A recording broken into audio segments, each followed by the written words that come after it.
Good morning students. मैं Mrs रूपा मेनेजिस आपको 10वीं कक्षा का हिंदी सिखाती हूँ। हिंदी के पाठ्यक्रम में से हमने पहली कविता भारत महिमा सीखी हुई है।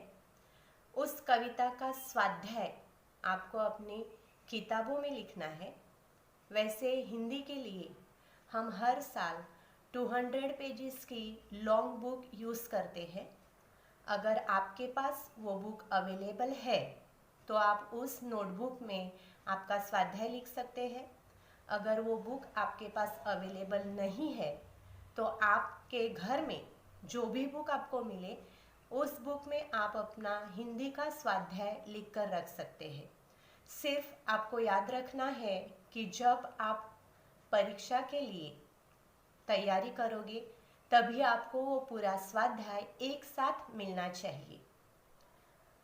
अभी स्वाध्याय के प्रश्न मैं आपको दे रही हूँ।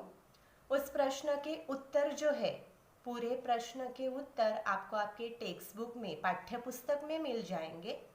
उसके आंसर मैंने जो एक्सप्लेनेशन किया है कविता का, उस कविता के एक्सप्लेनेशन में भी आपको उसके उत्तर मिल जाएंगे। आप अगर अच्छी तरह से टेक्स्ट बुक रीड करते हो तो आपको किसी भी रेफरेंस बुक की ज़रूरत नहीं है। वो टोटली आपके ऊपर डिपेंड है कि आप कोई रेफरेंस बुक यूज़ करें या ना करें। मेरे ख्याल से आपको किसी रेफरेंस बुक की ज़रूरत नहीं है।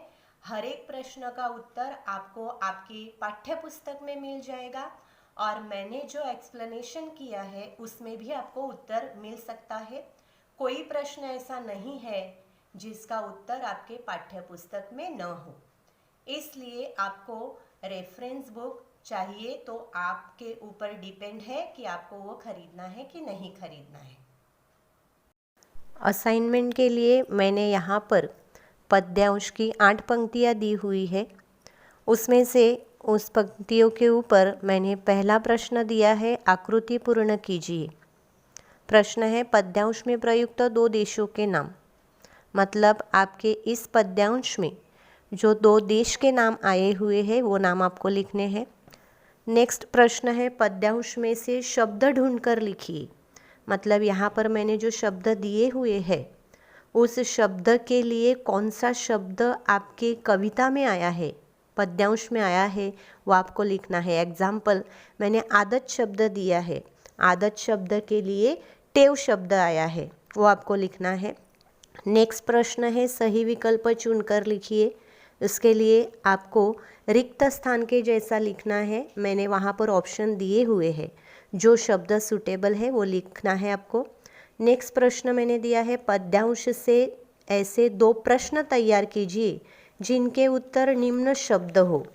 अभी आपको यहाँ पर मैंने 2 शब्द दिए हुए हैं, वो उत्तर है और उसके लिए आपको प्रश्न बनाने हैं। जैसे पहला शब्द मैंने दिया है प्रकृति, उसके लिए आपको प्रश्न बनाना है। प्रश्न इस तरह से आ सकता है, हमारा देश सदा किसका पालना रहा। इस टाइप का प्रश्न आपको बनाना है। और नेक्स्ट क्वेश्चन है, निम्नलिखित पंक्तियों का सरल अर्थ लिखिए। यहाँ पर मैंने 4 पंक्तियाँ दी हुई है। उन 4 पंक्तियों का सरल अर्थ मतलब मैंने आपको जब कविता सिखाई तब उस कविता में उन पंक्तियों का अर्थ मैंने क्या बताया है वो आपको इसमें लिखना है। पाठ्यपुस्तक में पृष्ठ क्रमांक 2 पर स्वाध्याय दिया हुआ है, वह स्वाध्याय भी आपको लिखना है। उसमें पहला प्रश्न है, निम्नलिखित पंक्तियों का तात्पर्य लिखिए। तात्पर्य मतलब उन पंक्तियों का अर्थ आपको लिखना है। फर्स्ट वन है, कहीं से हम आए थे नहीं। इसका मतलब मैंने आपको जब सिखाया है पोयम तभी बताया हुआ है, लेकिन फिर भी एक बार बताती हूँ उसमें क्या आना चाहिए। हम भारतवासी किसी दूसरे देश से आकर यहाँ पर नहीं रहते हैं, बल्कि हम पहले से ही यहाँ के रहने वाले हैं। इस तरह से आपको वो दोनों प्रश्न के उत्तर लिखने हैं। दूसरा प्रश्न, उचित जोड़ियाँ मिलाए, वो आपके लिए आसान है। तीसरा प्रश्न है, लिखिए। उसमें फर्स्ट वन है, कविता में प्रयुक्त 2 धातुओं के नाम।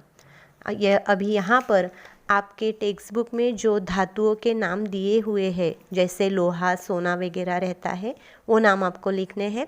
और दूसरा प्रश्न, भारतीय संस्कृति की 2 विशेषताएं। वो विशेषताएं मतलब जैसे हमारे अंदर जो दानशीलता है, अतिथियों का सत्कार करने की जो भावना है, ऐसी जो विशेषताएं हमारे अंदर है, वो विशेषताएं आपको लिखनी है।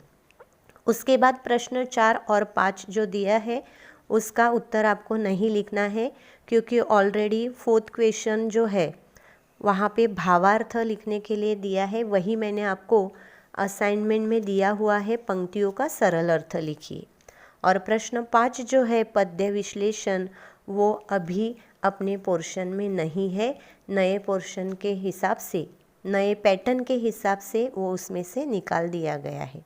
इसलिए आपको प्रश्न 3 तक ही स्वाध्याय लिखना है। धन्यवाद।